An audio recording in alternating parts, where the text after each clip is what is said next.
हमारे सारे तरह के डर जिस जगह से जन्म लेते हैं उस जगह का नाम है अनसर्टेनिटी, अनिश्चितता। अनसर्टेनिटी एग्जिस्ट करती है फ्यूचर में, ना कि प्रेजेंट में। और हमारा माइंड भी कंटिन्यूसली जिस स्टेट में वंडर करता रहता है वो फ्यूचर की स्टेट होती है, यानी कि अनसर्टेन स्टेट होती है। इसीलिए हमारे माइंड में कई तरह के प्रश्न चलते रहते हैं, पता नहीं क्या होगा। हमारे माइंड में तमाम ऐसी क्वेश्चंस अराइज हो सकते हैं। फॉर एग्जांपल, कल को मेरी नौकरी चली जाए तो पता नहीं क्या होगा। कल आज मैं जिसके साथ रिलेशनशिप में हूं वो मुझे छोड़ के चला जाए तो पता नहीं क्या होगा। कल को किसी मेरे नियर एंड डियर वन की डेथ हो जाए तो पता नहीं क्या होगा। यानी कि माइंड के पास कोई भी आंसर है नहीं। और जब माइंड के पास इस अनसर्टेन स्टेट को लेकर के कोई भी आंसर नहीं होते हैं तो माइंड काफी इनसिक्योर फील करता है। और माइंड इस इनसिक्योरिटी के साथ रह नहीं सकता, इसीलिए उसको चाहिए सिक्योरिटी। और सिक्योरिटी तभी मिलेगी जब इस अनसर्टेनिटी को लेकर के उसको कुछ आंसर्स मिल जाए। अब यहीं पर माइंड फंस जाता है ट्रैप में। क्यों फंस जाता है ट्रैप में? क्योंकि माइंड ये भूल जाता है कि ज्ञान की एक सीमा होती है और वो जिस सर्टेनिटी तक पहुंचने के लिए सारे ज्ञान इकट्ठा करने की कोशिश कर रहा है वो सर्टेनिटी दरअसल एग्जिस्ट कर ही नहीं सकती। क्यों? क्योंकि हम जिस वर्ल्ड में रहते हैं वो वर्ल्ड में कोई भी एक ऐसी चीज नहीं है जिसमें आधे सेकंड तक भी कुछ भी स्टेबिलिटी हो। सब कुछ हर सेकंड में, इनफैक्ट हर माइक्रो नैनो सेकंड में सब चीजें हमारे आसपास कंटिन्यूसली बदल रही हैं।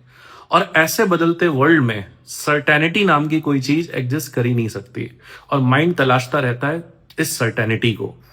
अब इसी में माइंड कुछ समय के लिए कुछ चीजों को पाकर के ये महसूस जरूर कर सकता है कि उसे कुछ सर्टेनिटी मिल गई है, पर ये माइंड का सिर्फ इल्यूजन है, क्योंकि ये सर्टेनिटी उसको इस चेंजिंग वर्ल्ड में मिली है और चेंजिंग वर्ल्ड में सर्टेनिटी इज अ मिथ।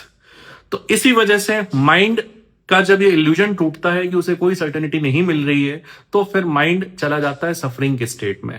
और फिर उस अनसर्टेनिटी को लेकर के उसकी चिंताएं और बढ़ जाती हैं, उसके अंदर का डर और बढ़ जाता है। और जब इस तरह के डर जन्म लेते हैं अनसर्टेनिटी के कारण तो माइंड बिना मतलब की इमेजिनेशंस भी करने लग जाता है, बिना मतलब की कल्पनाएं भी करने लग जाता है, जो माइंड को और डराती हैं और इस प्रेजेंट स्टेट में एग्जिस्टेंस को हमारे लिए काफी निगेटिव बना देती है। तो ऐसे में सॉल्यूशन क्या है? सॉल्यूशन ये है कि देखिए, अनसर्टेनिटी का जब भी ख्याल आए और उस अनसर्टेनिटी के ख्याल से अगर किसी तरह का हमारे अंदर डर जन्म ले तो उस डर को डिकोड करने की जरूरत है। फॉर एन एग्जाम्पल, अगर मेरे दिमाग में थॉट आया कि कल को मेरी नौकरी चली जाएगी तो इससे इस थॉट ने जिस भी तरह के डर को जन्म दिया है अगर मैं उसको लिख के देखूं, फॉर एग्जांपल मैंने लिखा कि कल को मेरी नौकरी चली जाएगी तो क्या होगा, मेरे माइंड ने इमेजिन किया कि भाई तुम बेरोजगार हो जाओगे। फिर उसके बियॉन्ड मेरे माइंड ने इमेजिन किया कि हो सकता है कि तुम्हें 2-4 टाइम की रोटियां मिलना बंद हो जाए। फिर मेरे माइंड ने इमेजिन किया कि तुम भूखे मर जाओगे और फिर इस तरीके से तुम्हारी डेथ हो जाएगी। जब मैं इस पूरे फियर को लिखूंगा जो मेरे माइंड में जन्म ले रहे हैं तो मुझे दिख जाएगा कि उसमें से काफी सारी चीजें तो ऐसी हैं जिसको पढ़ करके मुझे खुद उन पे हंसी आ जाए। मैं खुद अपने आप में इतना कॉन्फिडेंट महसूस करूंगा कि जो मैं इमेजिन कर रहा हूं और जिसकी वजह से डर रहा हूं वो बहुत रियल है ही नहीं, ये माइंड की इमेजिनेशन मात्र है उस अनसर्टेनिटी के फियर के कारण। तो माइंड फिर इस तरह के फियर को बेटर तरीके से डील कर सकता है और इस अनसर्टेनिटी को डील कर सकता है। और माइंड फिर चालू कर सकता है जीना कौन सी स्टेट में? इस प्रेजेंट स्टेट में। तो इस तरीके से माइंड का जो फोकस है वो फिर प्रेजेंट प्लानिंग की तरफ शिफ्ट होगा और फ्यूचर प्लानिंग से हटेगा।